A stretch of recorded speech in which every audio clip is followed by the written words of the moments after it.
आज सुबह से हो रही थी बारिश और बारिश के टाइम पे ऐसा लगता है कि जब आप कोई भी सेलिब्रेशन का प्लान करते हो कि वो स्पॉइल हो जाएगा और ऐसा अक्सर होता भी है। मैं भी यही सोच रही थी कि इस दिन का मैं पूरे साल वेट करती हूँ और आज बारिश हो गई है तो क्या ये सेलिब्रेट हो पाएगा नहीं।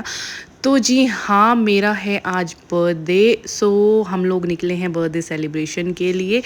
मैं ये सोच रही थी कि पता नहीं जाना हो पाएगा नहीं हो पाएगा, लेकिन भगवान मेरे साथ था और भगवान ने ऐसे प्लानिंग सेट की कि बेटा हम तेरा बर्थडे तो सेलिब्रेट ज़रूर करेंगे। तो जी हाँ, बारिश के टाइम पे ऐसे इतने सुहाने इतने ब्यूटीफुल से मौसम में हम पहुंच गए मीराज बिस्ट्रो, जहां ऑलरेडी वाइब बिल्कुल ग्रीनरी होती है और बारिश में तो ये जगह इतनी खूबसूरत लग रही थी ना, मैं आपको बयान नहीं कर सकती। आप कैमरे में देख ही सकते हैं, चारों तरफ ग्रीनरी थी और यहाँ एंट्रेंस पे भी मतलब इतनी अच्छी वाइब आ रही थी कि अंदर तो क्या ही वाइब आएगी। आप देख ही सकते हैं, बहुत अच्छी बारिश यहाँ पे हो रही थी, तेज़ बारिश। ये थोड़ा बहुत ही यहाँ पे रुकी थी बारिश और हम जल्दी से अंदर पहुँच जाते हैं और वानी ज़िद कर रही थी कि मम्मा मुझे गोदी में ही जाना है आपकी। फटाफट से हम करते हैं एंट्री और यहाँ का हर एक कॉर्नर मुझे पर्सनली बहुत ज़्यादा पसंद है। हर तरफ एकदम एस्थेटिक वाइब आती है, ग्रीनरी वाइब आती है और जो नेचर्स लवर होते हैं उनके लिए तो ये बेस्ट ही लोकेशन है। अंदर का व्यू कुछ ऐसा था। यहाँ पे ये जो ग्लास वाला जो स्पॉट इन्होंने बनाया हुआ है सेलिब्रेशन के लिए, ये तो अल्टीमेट है। चारों तरफ से बारिश आपको दिखाई दे रही थी और अंदर इतनी प्यारी इन्होंने डेकोरेशन की हुई थी बैलून्स की और ग्रीनरी भी थी अंदर। यहाँ की वाइब बहुत ही अलग होती है।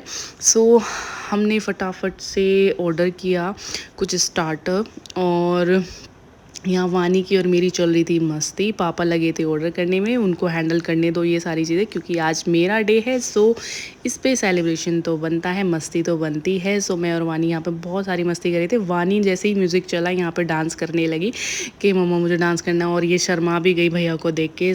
फटाफट से हमने कुछ स्टार्टर लिया और स्टार्टर में ही हम इतने फुल हो चुके थे कि मेन कोर्स तक हम जा ही नहीं पाए कि हाँ स्टार्टर में हम फुल हो चुके हैं। फटाफट से करते हैं पेट पूजा, उसके बाद करेंगे काम दूजा। जी हाँ, काम दूजा तो मेन ही है ना, केक कटिंग तो हमें करनी ही है। केक कटिंग के लिए हम आ गए थे प्राइवेट एरिया में क्योंकि यहाँ पे डेकोरेशन हो रखी थी। यहाँ पे भी ये ग्लास वाला एरिया बनाया हुआ है इन लोगों ने सेलिब्रेशन के लिए। बहुत ही प्यारी वाइब आ रही थी।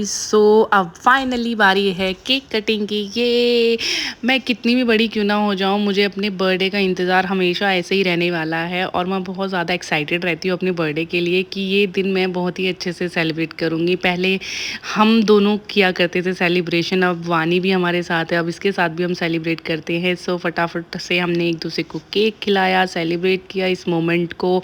और यहाँ की वाइब जितनी आप कैमरे में भी नहीं देख पा रहे होगे, वहाँ एक्चुअल जाकर देख के ही आपको पता लगेगा। बहुत ही प्यारी वाइब थी, एस्थेटिक वाइब थी। तो वानी ने भी मुझे केक खिलाया। बहुत सारा सेलिब्रेशन और एंजॉयमेंट के बाद अब बारी आ जाती है घर जाने की, क्योंकि फैमिली के साथ भी हमें सेलिब्रेशन करना था। और जैसे ही हम घर पहुंचे तो वहाँ पे भैया भाभी आए हुए थे, तो हमने घर पे ही पार्टी की, केक कट किया। And thank you so much everyone for making my day very special. तो मिलते हैं नेक्स्ट व्लॉग में, till then take care, bye bye.